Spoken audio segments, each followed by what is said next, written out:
Good morning, folks.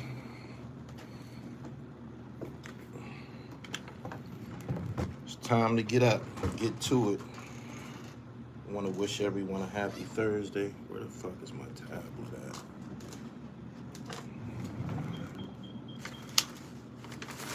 I want to wish everyone a happy Thursday. And the dribble tablet is missing. I have to find something else to write on. Oh, here it go. Here it go. Good morning, people. Make sure you subscribe to the channel if you're not already. Subscriptions are important. It keeps me in the game. Me being shadow banned for over a year, I believe I'm shadow banned. I believe I should be doing a lot more damage than I've been doing lately, but I continue to fight through the screens. He said he was rehearsing for a Tubi movie. Get the fuck out of here. Yo, good morning, good morning. Vainglorious. Good morning, everybody. Make sure y'all subscribe as y'all get in here. Detroit, what up? I was just watching your Sparky D video. If you watch the Sparky D, man, I ain't getting no email from you, man. Gully TV boss at Gmail. I'm in my email right now and shit. Like, we would have been took care of that. I meant to tell you that. Gully TV boss at Gmail. You could hit me now, man. The email right in front of me. It's right here.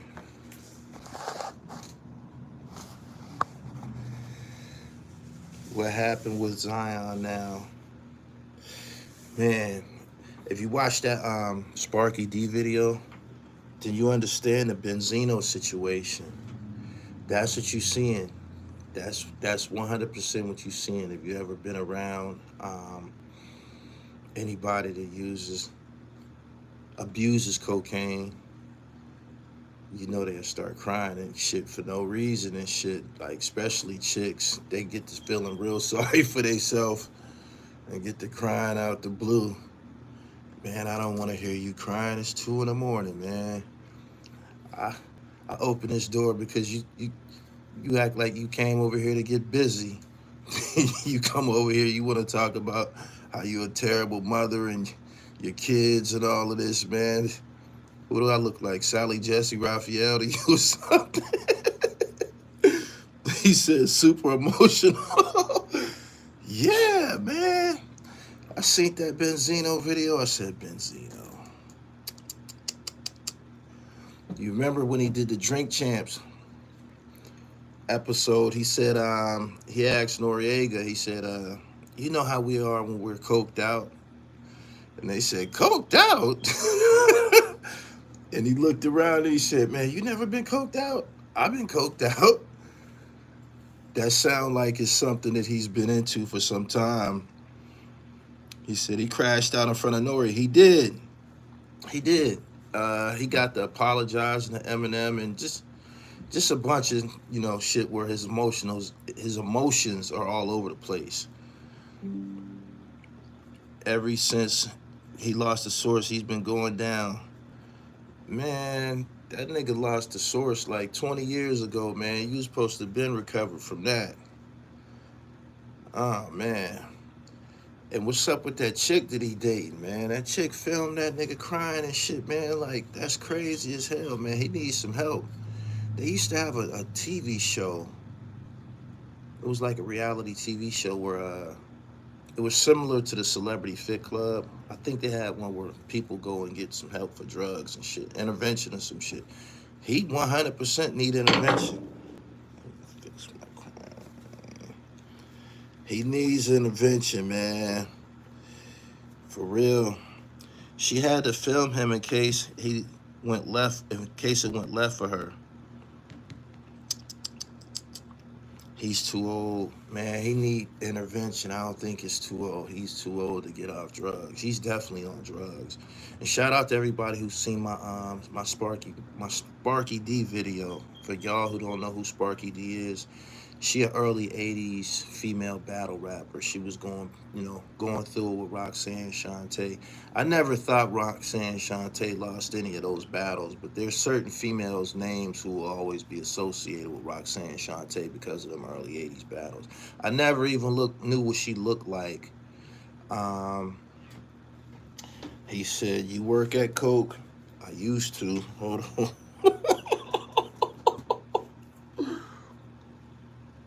Oh, there it go. You see that? It says Coca-Cola. So if you asking, do I work there? I retired from Coke.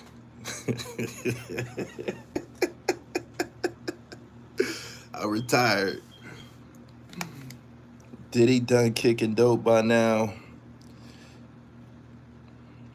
You should have never been on the net. That's the powder. He has a lot of meltdowns of women. Yeah. He said, do you take the COVID shot? I'm a Nation of Islam, baby. We grew up with the knowledge of a book called The Fall of America and How to Eat to Live. This body that you're looking at is full of the wonderful effects of eating navy beans, bean soup, since the very, very early 80s. Those who was raised in the Nation of Islam, we never even broke a sweat during the COVID crisis. That was for all you pork eating niggas, man. Y'all immune system, y'all immune system was in question. We've been gingered up for decades, man. We've been full of ginger and black seed oil and shit like that for decades. Castor oil before black seed oil and elderberry, we was on castor oil. Yuck. Anybody here ever had castor oil? That shit was terrible, man. That was a very, very brutal laxative that they used to give us when we were shorties, man. Clean you right out. Castor oil. Go look that up. That's old school, but nah, man. Never broke a sweat about the COVID thing.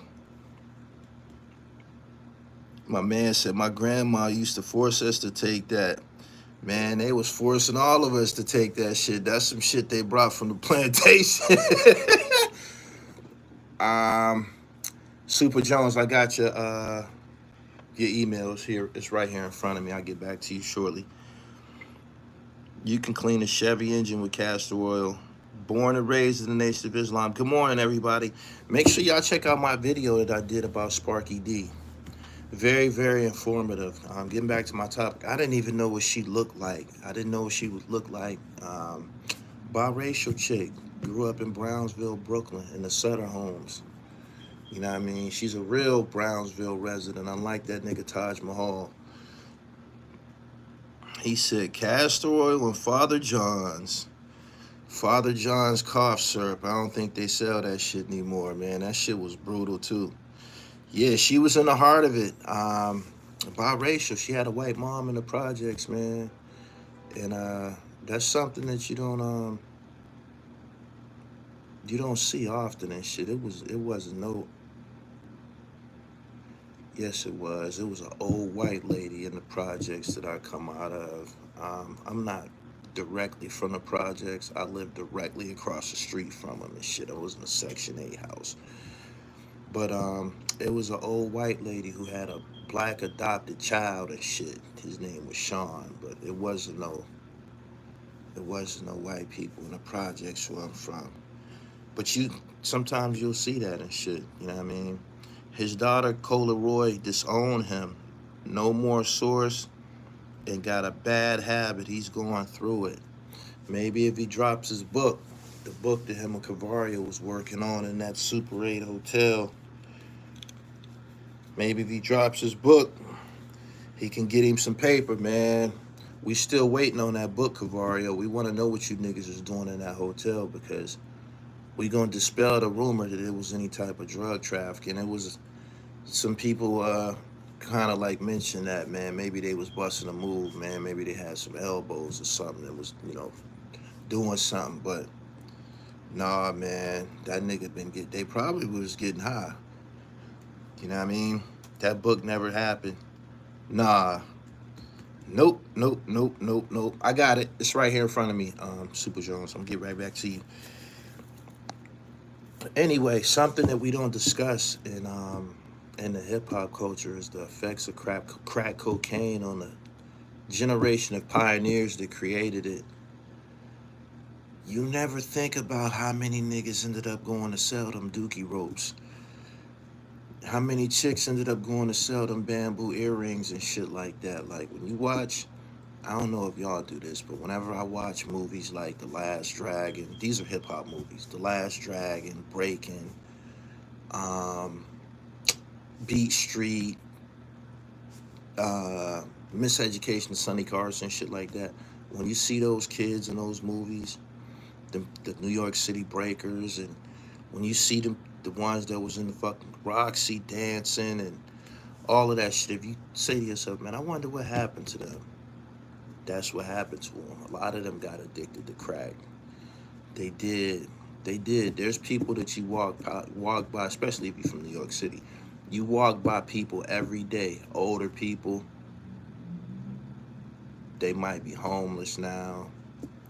They might have been drug addicts for the last 25, 30 years. And you say, I wonder who he used to be. I wonder who she used to be. I'll tell you what they used to be. Them was the B-boys and the B-girls of yesterday. I promise you. It wiped out a whole generation. He said, MC Shan, you could look at a lot of the older participants in this culture, and you can just see it and shit. You could see it. You like, man, cocaine beat him down, or that pipe beat him down. Like, you could see it, man.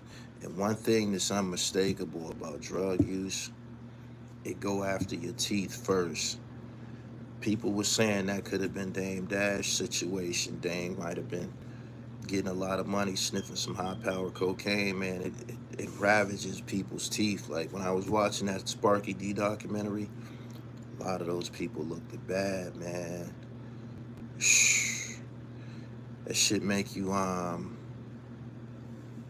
neglect your looks and shit, man. Just forget about everything. Like you just totally stop taking care of yourself. But if you want to know what happened to those people who had hit records in the 80s and shit, who was in Right On magazine and who was on TV, what happened to them? A lot of them are grandparents now and shit like that, but a lot of them ended up battling drug addiction. For real. I seen in the South Bronx firsthand. I could imagine watching that Sparky D video. It made me sad. The part that Roxanne Shante, she said that it was Scrap or Scoob, one of Big Daddy Kane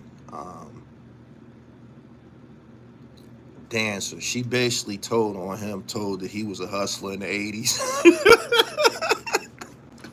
She said, yeah, DMX, Black Rob, Old Dirty Bastard. There's more. But she basically told on Scrappers, I think she said it was Scoob. She said he was real, real hood and street. And she said he came up to her one day and was like, yo, I be seeing Sparky D in the building. And she was like, what building? The building across the street from my building. And it was he who took Roxanne Shante to go find Sparky D in the dope house and shit like that. Roxanne Shante, I believe she ended up being an educator of some type or a psychologist. I know she got some type of doctorate or some type of education in, let's say, the social field and shit. She went in that dope house and got that girl up out that dope house, man. That shit was powerful as a motherfucker. That shit, it don't get no realer than that. That scene, she went and got that girl out that dope house, man. And they used to be you could say arch rivals for a period of time. They used to be. Sparky D and Roxanne Shante was the equivalent of MC Shan and KRS-One. She went and got her up out the dope house, man. And Gurley said, nah, I got to do this and this and that. I can't go. And she said, well, let me take the kids. And took her kids from her, went and, took them to her house and shit for a few days and shit. I thought that was dope. Glangu Roach, I just lent 3K to an 80s rapper yesterday morning and loaned another 250 the day before. I can believe that, man, and keep up the good work. If you watch my video, you see that I ended it by saying that, a lot of those people, they gonna be superheroes to me forever. Like, I don't like when I see people in MC Shan comments talking crazy and shit like that. Shan he don't help his case by some of the shit he be doing. Nigga be pulling out his teeth on live and shit like that. But I grew up on that shit, man. Like, it was nothing bigger than hip-hop. I can't even imagine life without hip-hop, especially as a kid when it was rare. Like, now people are spoiled. You want some hip-hop, all you got to do is open your phone and get on YouTube. It's there 24 hours a day. You can watch any video you want, past, present. I remember running home from school to get school let out at 2:30 or 3 o'clock or some shit. Rap City came on at 4. I think Yo MTV Raps came on like at like 3:30. We was stepping. We was getting out of school stepping, yo. I'm talking about the whole crowd stepping. We trying to get home for real. You know what I'm saying? We was latchkey kids. Didn't have to worry about no adults being at home when we got there. We got a key to the crib. We going to the crib, man. Like, if you was a kid who didn't have cable and shit like that, you was going to somebody else's crib before you went home. You know what I'm saying? So you could see the Vapors video. That motherfucking Vapors video, man. It was nothing like that. Video Music Box, the one that you had to pay money. I rep a bunch of cold chilling artists. I got stories. I could imagine, because they are at that age, who was sniffing the cocaine and thought it was, something cool or thorough to do. But that motherfucking Vapors video, that Big Daddy Kane and Biz Markie, they got two of the greatest 80s videos ever. The Vapors and Ain't No Half Stepping, when Big Daddy was in the boxing ring and shit like that. I remember being punch drunk watching that shit, yo. For real, they had me wanting to wear suits. You know what I mean? Because Big Daddy Kane, he dressed the street sometime, but Kane used to have on suits and bally shoes and shit like that. And man, that shit, you a kid, man, wanting to wear that shit. He made it look so good and shit. But them two videos, man, like, you ran the fuck home to catch them joints, man. Like, if you could catch the Vapors video or Ain't No Half Stepping, your day was complete. Your day was complete, yo. For real. Self-Destruction was a good one. It was some videos that really, really stood out that, you were just intoxicated by it. But back then, if you could just see hip-hop for a little bit, you was straight. It was like you was straight, like you got a hit. And you go outside to the playground, because we still on the playground and shit, the monkey bars and shit like that. And you talking about the videos. Everybody's talking about the videos and shit. Like, for real. Like, it was we grew up on that shit. It was a cohesion. Like, when award ceremonies came on, motherfuckers would leave. Everybody leave from outside. Motherfuckers go home. The awards come on at 8 o'clock. It's a ghost town outside. Everybody indoors. People didn't come outdoors until after Soul Train came on, after cartoons and shit. Our afternoon didn't start until like 1 o'clock. Like, you wake up in the morning, watching cartoons. You cleaning the house. That was some black people shit. You cleaning the house, you watching cartoons, but you don't leave until after Soul Train come on and shit, man, because you want to see if motherfucking, you know, MC Hammer might be on that motherfucker. Eric B. and Rakim might be on there. P might be on there and shit. Like, it just meant so much. Benzino said he was rehearsing for a movie coming out on Tubi. I never heard that one before. That was a great explanation. D Nice. I can go on for he said karate flicks. Yeah, karate kung fu theater on USA and shit. I remember how important it was, and I remember growing up in the era. I was in elementary school when Sparky D and Roxanne Shante was battling. For some reason, we knew what Roxanne Shante looked like.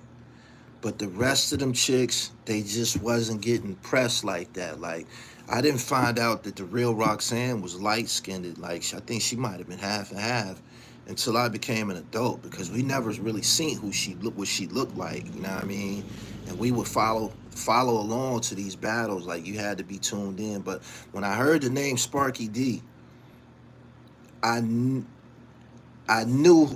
exactly where I knew her name from, and that's why I wanted to go check out the documentary. But I never knew what happened to her. That Bama Benzino was a crash dummy. Peace. Big Phil, what's up? Love hearing these stories. He said, is she Puerto Rican? Nah, she's not. Her mother was white. Her mother was a numbers runner. Go watch her documentary. I think it's called, just type in Sparky D documentary, it'll pop up. But I think it's called Don't Forget My Name.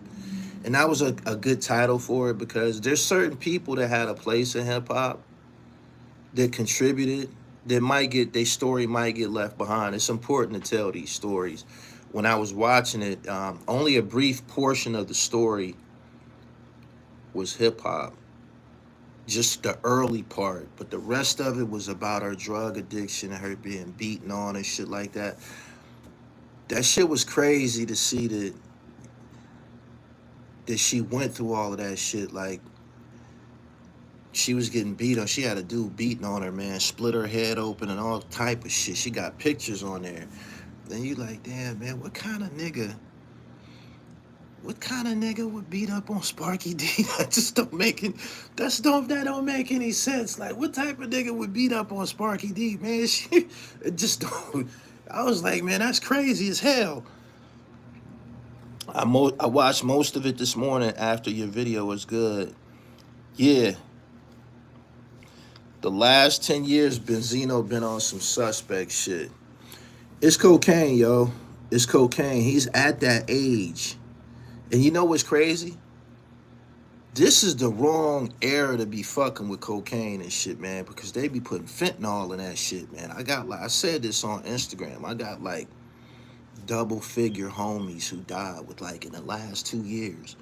The last 2 years, double figures, like 10 childhood friends who died from fentanyl poisoning and shit. You know what I'm saying? Sniffing that shit. I got a homie who caught up in his addiction. A package fell out of motherfucker pocket.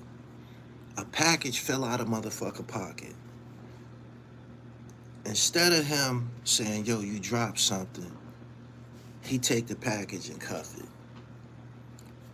He go sniff that shit and put him straight down. Rest in peace. Ain't that a bitch? The fact that he stole the package, that's addictive behavior and shit. That's addictive behavior. Harp G's, I don't even know who that is, pimp. But to answer your question, it's probably because I'm relevant, man. I got a different skill set than the rest of these guys. A lot of these guys, they just get on live and start talking. I actually can edit, write, create, and that's why I'm referring you to my Sparky D piece. I've been putting my green screen on these niggas' ass lately and shit. I have. That's something that I had in a tech. I used it during the Haitian Jack series, but I'm very, very proficient with computers and shit. Like, I'm a gat. And in order for these niggas to try to keep up in any instance, in order for these niggas to keep up, they gotta say my name. But eventually, y'all see through it and shit. You know what I'm saying? And they'll go about their business and shit. Like 10 toes down. You can stick a fork in that nigga. That nigga dead. He's gone. He's gone. He don't even upload no more. He think his last upload was 4 weeks ago. I think he went on and put in that application. A lot of these niggas need to put in applications. This is not your job. This is a hobby for some of you niggas. This is my job. This is what I do and shit. You know what I mean? The Facts Coalition, thank you.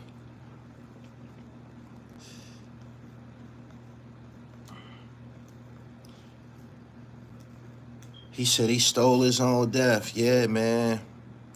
These young cats on that shit too. But getting back to Benzino, if you just pay attention to his behavior and shit, you know that he using drugs. He can take his ass to motherfucking rehab and get some help, man.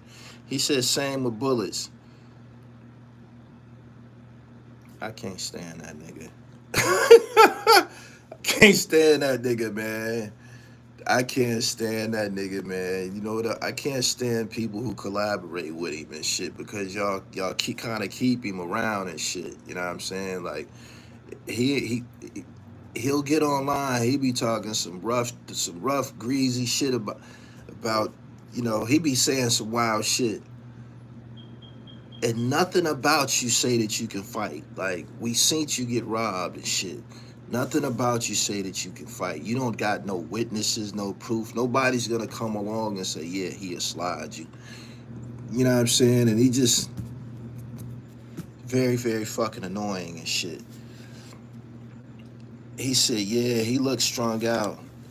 Benzino might be on a couple of drugs, man. If you see the thumbnail of this video and you see his body fat content, there's no way nobody that's his age is ripped like that. He's close to 60 years old. He might be 60. He might be 60 years old. So he taking pharmaceuticals for his physique, and he definitely on cocaine. It ain't a doubt in my mind he on cocaine and shit. You know what I'm saying? Got an uncle in a coma from fentanyl-laced coke. Got smokers now using rapid fent test strips. Oh, they passed them out in the hood and shit. My homie, shout out to my man Ro and shit. They got boxes. They got a test kit that they be passing out. You know, like the same people that used to be out in the streets passing out condoms and shit like that. I forget, you know, what you call those types of people. People that was passing out condoms in the hood and shit like that. They pass out those kits so people can test their drugs before they use them and shit to see if it got any fentanyl content in it. I think that's effective and very, very necessary, but it's a shame that they got to do it. But Benzino 100% is a cocaine head. He said it on Drink Champs.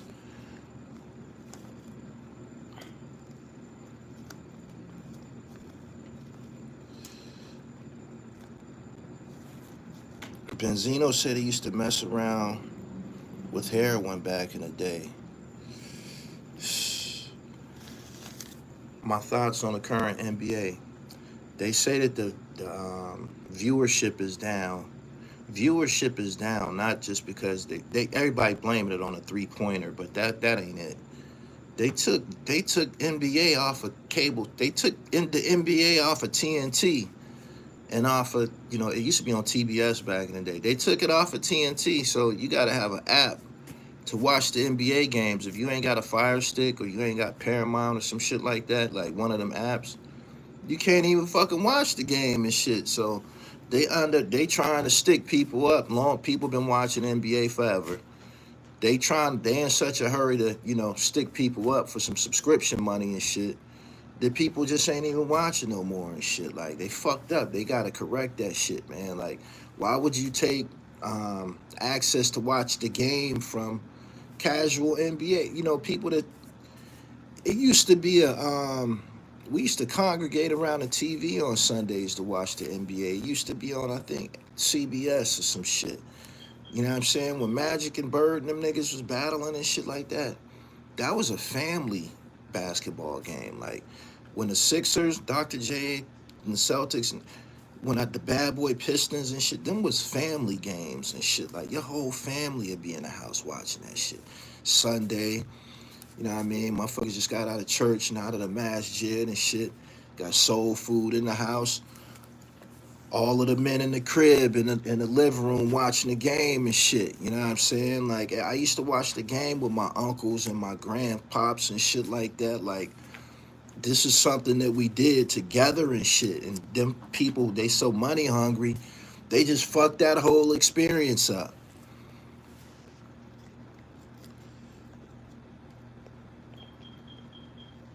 He said, facts. I be trying to find it. Shit like an obstacle, find it. Yeah, you need a fucking fire stick. Like, I got a fire stick, so I basically got the NBA ticket. I can just scroll through and, you know, watch and shit, whatever game I want to watch. But they removed the access, man. They fucked it up. My man said, we relied on recaps on YouTube. I was for a period of time, watching highlights and shit to see what's going on. My Pelicans local games have been put on some channel where we have to get a digital antenna to watch now. They literally giving away antennas out for free throughout the holidays. At least they trying to help y'all get to the games. They gonna do something to correct it. They ain't gonna stand for the viewership plummeting like that. You know what I'm saying? Especially when the playoffs come and shit, they gonna have to correct that. They is.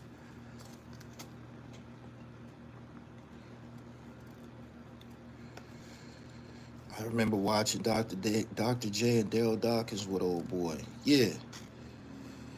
My favorite NBA player of all time is Magic Johnson, unequivocally. Best point guard of all time. There's no disputing that. Good morning, everybody. It's almost 600 people here this morning. We talking about drug abuse and how it affected the how crack cocaine affected the hip hop community. I was a shorty when Night of the Living Bassheads came out. I didn't know that was a crack song until I got grown and shit. Like, we was so, Public Enemy was kicking that shit, man. Like, a lot of Public Enemy songs was talking about, you know, things that was going on in the world and shit like that. But the motherfucking, what was the Bomb Squad? They beats were so hot and shit, man. You thought that it was a regular song. Night of the Living Bassheads was about motherfuckers smoking crack, man. It was. Even the video, it was. But you didn't, you know, we were shorties, man. We ain't know because that shit wasn't a part of our reality and shit. But in order for it to, them had made that song back then, it had to been a problem, a real problem and shit. Chuck was dropping so many gems as a shorty, I didn't recognize the game. Yeah. I was in elementary school when it came out. My man Daddy-O once said to me, he knew a brother that stayed all day in the street, and at night when he went to sleep, and in the morning all he had was sneakers on his feet. He said, homeboy used to chill and rock the mic. He talking about rappers that start getting high and shit. Go listen to that shit. That's Night of the Living Bassheads. Kicking that shit, yo. Kicking that. Chuck was killing that shit. IMHO. The gameplay is garbage.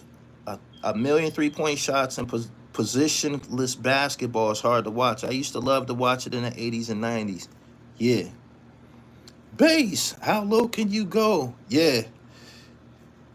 Back in the day, I tried to get one of the shirts, but Pops never wear what if you're getting paid for it. You fucked that up, homie. Nas called Chuck D the greatest rapper ever. You know what was ironic? Flav is in that video, Night of the Living Bassheads. He was an integral part of that video. And he was getting high. That's crazy as hell. That's crazy as hell. He was getting high. He was getting high. That's crazy, right? He said Flav was probably high as hell. He said during the video, that probably was one of the reasons that Chuck put the song out and shit. But that's crazy as hell that Flav was getting high and shit. He said the song is about him. I wouldn't be surprised if it was. He probably was trying to save him. Yeah. He said, that's wild. He said Chuck had to know the flavor was getting high. Yeah, hell yeah. No question. It was, that shit was normal. If you watch my Sparky D video, I speak about the movie Scarface. You couldn't imagine how many older dudes, I was in a prison system with older dudes that's been doing time since the 80s, tell you how much they was influenced by Scarface. I don't give a fuck what a motherfucker do on a movie. I ain't going to do it. I ain't going to do it. But movies do influence people.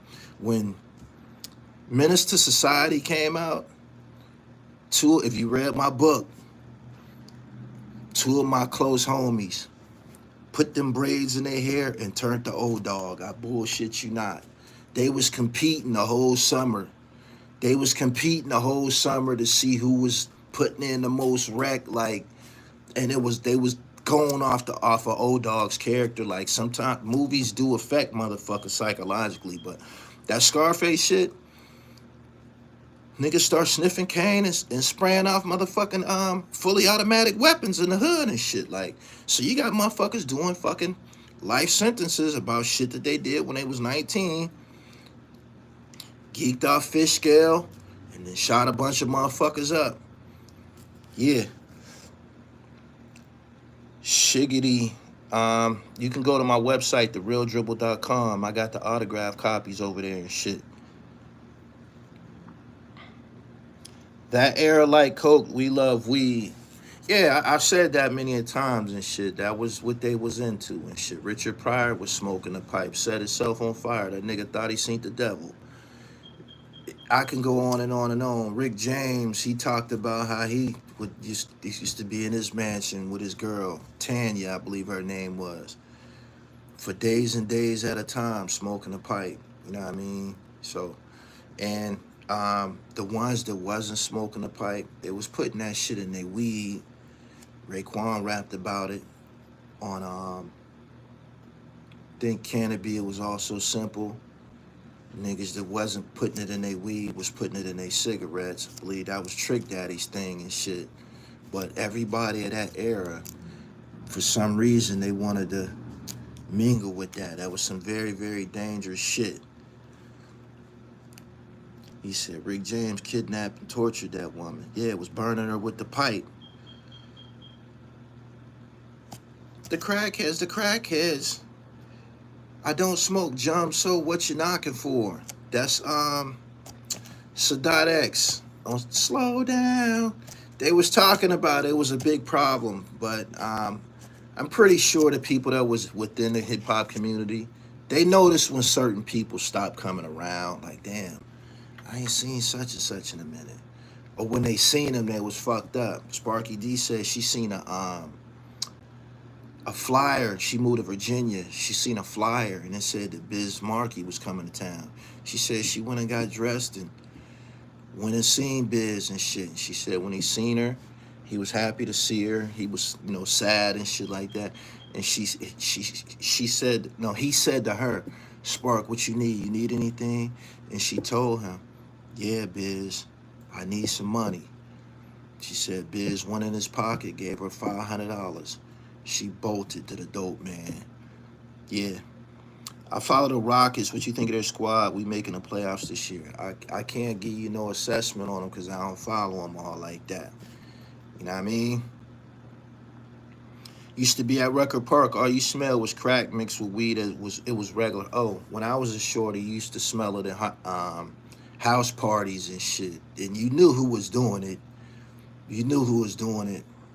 The live niggas was doing it. The livest niggas that was in that party, that was getting money, they was doing it. Like, you could smell it, and you could look, and you could see them. They was doing it. You might have smelled it at a dice game and shit. But them live niggas that was doing that shit, they ended up being crack addicted and shit. Like, by the time the 90s came, we was all getting money. Them niggas was fighting drug addiction and shit.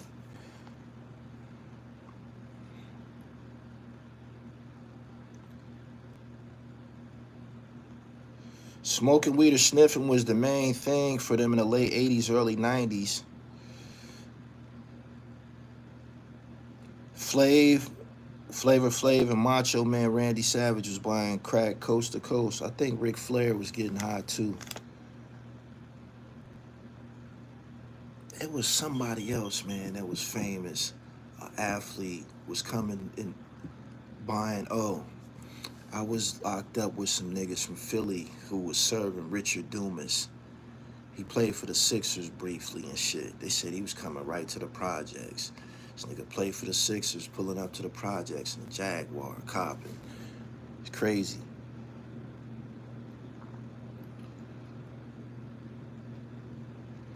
Crack destroyed the hood. It did. It did. It did. It took a long time for Black America to shake it off, but it destroyed families. I heard that it was chemically designed to genetically appeal to black people more than anyone and shit. I heard that. I did.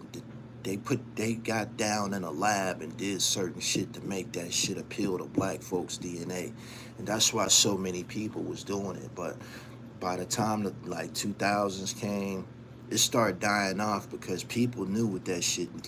People knew not to, be fucking with that shit after seeing what happened to your aunts, your uncles, and shit like that. People knew not to fuck with it, and before long, it wasn't a problem.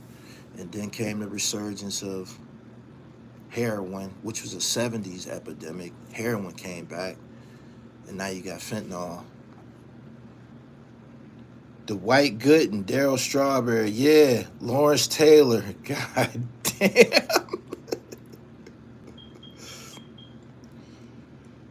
Lawrence Taylor, Michael Irvin, Michael Ray Richardson, they had his chain. No, nigga had his chain and his bracelet. It said Sugar Ray.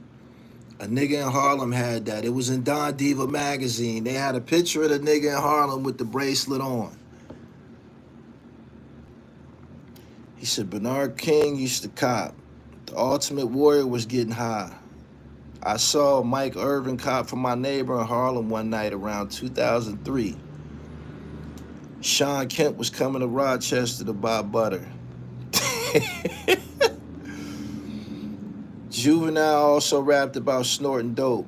We seen BG about to pass out on a DVD back in the day. Y'all remember that DVD BG was on doing an interview? Nigga kept going. That DVD, it was a DVD. I can't remember. I don't know if it was Hood to Hood or something, but I had it and I seen it with my own eyes. I'm like, damn. Mercury Morris, rest in peace.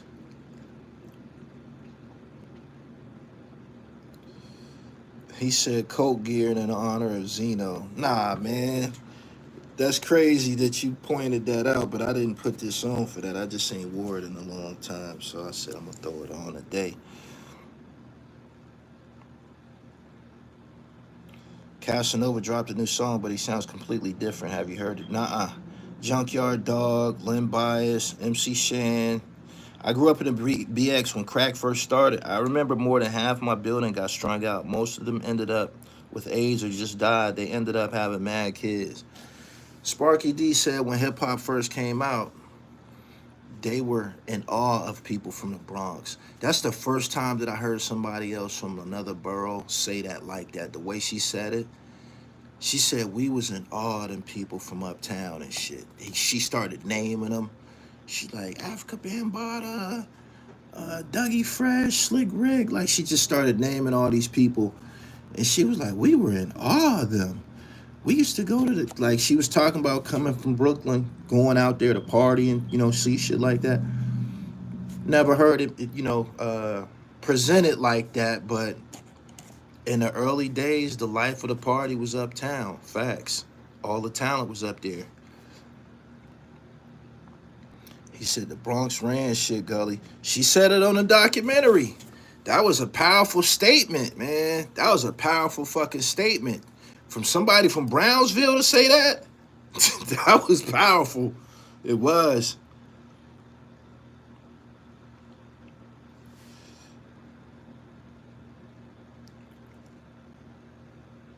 BX is the last bro to get cleaned up. It's tough, deep rooted. Yeah, I done fucked up, slipped and sniffed that coke, started tweaking and broke in them people house. Juvenile.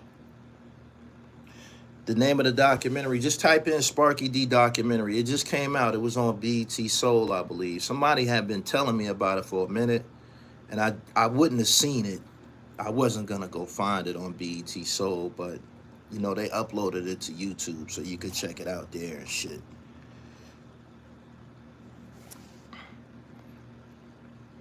He said, that's a big deal. New York cats have egos bigger than the continent of Africa.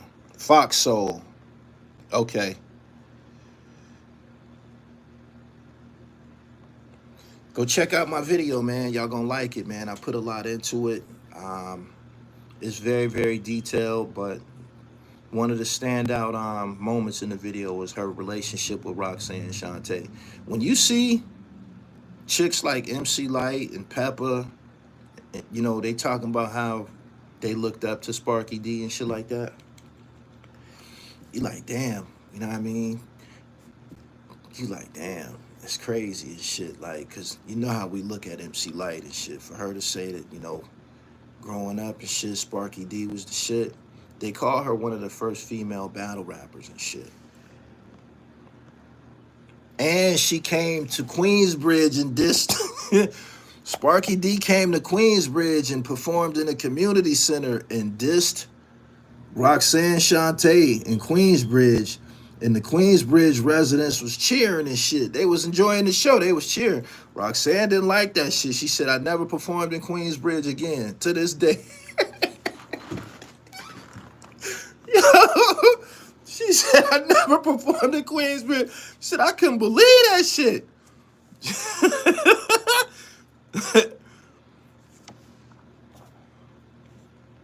Sparky D was putting them in body bags, battling and shit. You did an awesome job with that.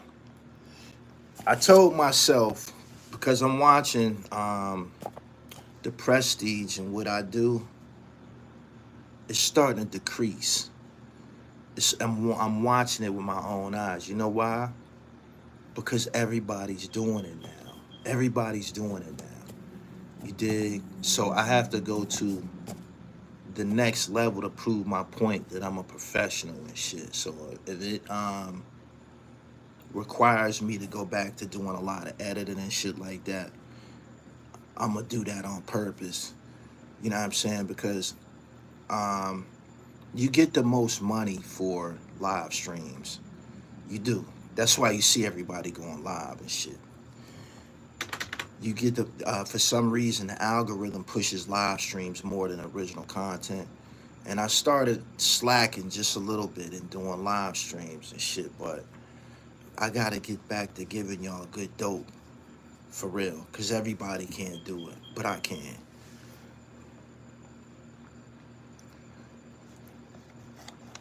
He said, I'm late. What did Benzino do now? The nigga was talking about he gonna off himself with a knife. That's real suicidal. You get to pulling out blades and shit like that, that's gruesome. That nigga was off his rocker, man. Euphoria. They can't touch you in the historian and documentary department. Nah. Mitchie Me, that's another name I've been hearing. He said Mitchie Me destroyed Roxanne Shante. Nobody destroyed Roxanne Shante. You know why? Because when it was all over with, she still was the biggest female battle rapper. You don't know any songs by Mitchie Me. You don't. Roxanne Shante was blessed with an MC's voice. Some people have an MC's voice. Half a Mil had an MC's voice. Sadat X has an MC's voice. Roxanne Shante got a distinctive MC's voice. You know what I'm saying? So you just can't erase. You can't. Period. He said she was 14.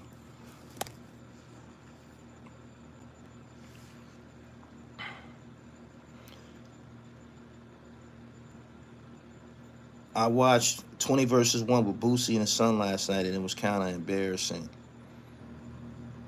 A lot of big time drug dealers end up getting high on their own supply, and years later they out on the street smoked out. Yeah, Roxanne had the best deal out of all of them. And she was in a Juice crew. She come from a legendary crew. She's from Queensbridge. You hear Nas talk about how much she affected him, and he used to be running up to her with his raps when he was a little kid and shit. She's a whale. You can't erase it. He said, I feel the same way about Eric Sermon's voice. It's a few that got a very distinctive voice. Oh, that's the last thing I'm gonna address before I get up off of here. Crazy Legs from the Rocksteady crew said that he wants to fight Lord Jamar about Lord Jamar saying that hip hop was created by black people. I had an opinion on it, but I'm too young to really have a credible opinion on it. By the time I started to view and understand hip hop, Puerto Ricans was a part of it 100%, but they was b-boys and shit like that. And I'm not saying it wasn't no Puerto Rican rappers, because it was. Back then it was. But Lord Jamar and others said that they weren't a part of it in the beginning. Crazy Legs seems to be offended by this revelation, and now he wants to box. Crazy Legs, the fact that you want to fight is an indication that you couldn't get your point across verbally. It's an indication that you couldn't get your point across, that you couldn't win the argument or debate verbally with facts and things to substantiate what you were saying. And so you want to box. You dig?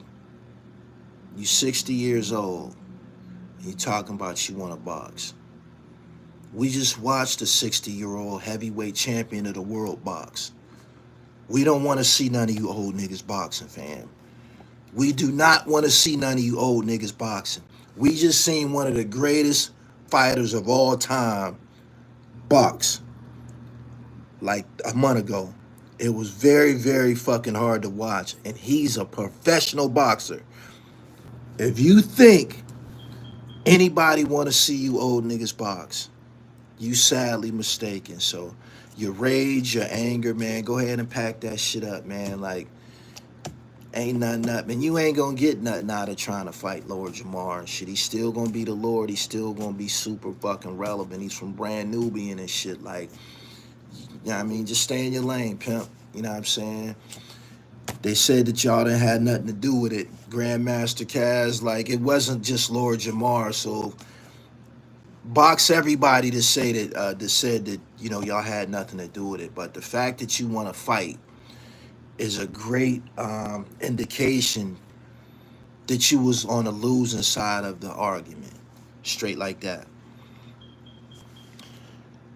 He said Tyson held back. Man, Tyson didn't have no fucking legs, man. Like, I believe that they said that it was in his contract that he couldn't hit Jake Paul. But if you looked at Tyson's legs was wobbly as fuck, man. Like, Jake Paul could have won that fight just running from Mike. He could have just ran from Mike. You know what I'm saying? But nah, man, for real. He said, you know, Mike would have watched that goofy. The first round, Mike came out doing his shit, and he threw some shit, and it landed, and it looked like he was going to do to Mike Tyson. But you started to see his legs, man, like, man, he was tired as a motherfucker, yo. Even if he was still, you know, the demon that we knew him to be. He wasn't for 6 rounds. But after the second round, man, he was gassed out, man. Like, Mike Tyson smoked weed, yo. Jake Paul is training full time and shit. I don't know if he's using any drugs or smoke anything, but Mike Tyson smokes weed publicly. You dig? And you know, and I know, he didn't stop smoking weed while he was training.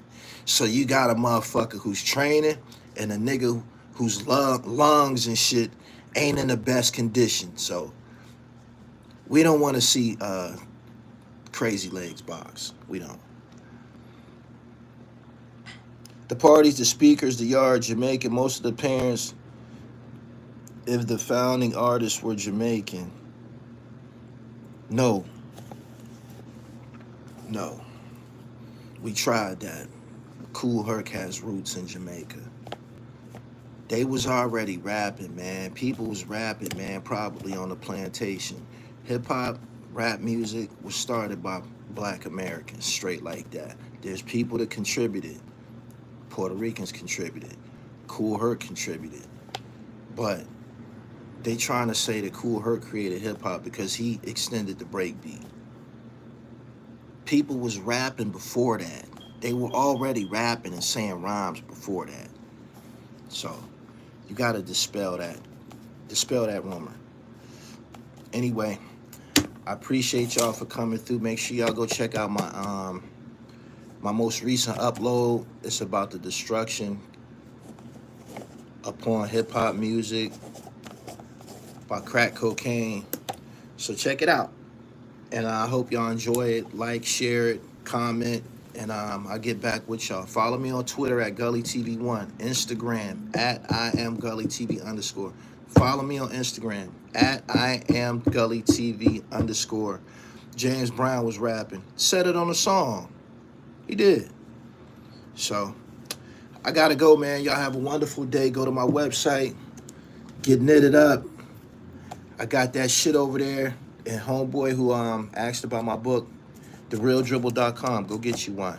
Peace. The beat, we gotta put that I don't know if that's Kareem or I forget homeboy name. We gotta put that interview together with Rail Rock. So let's do that. All right? Peace.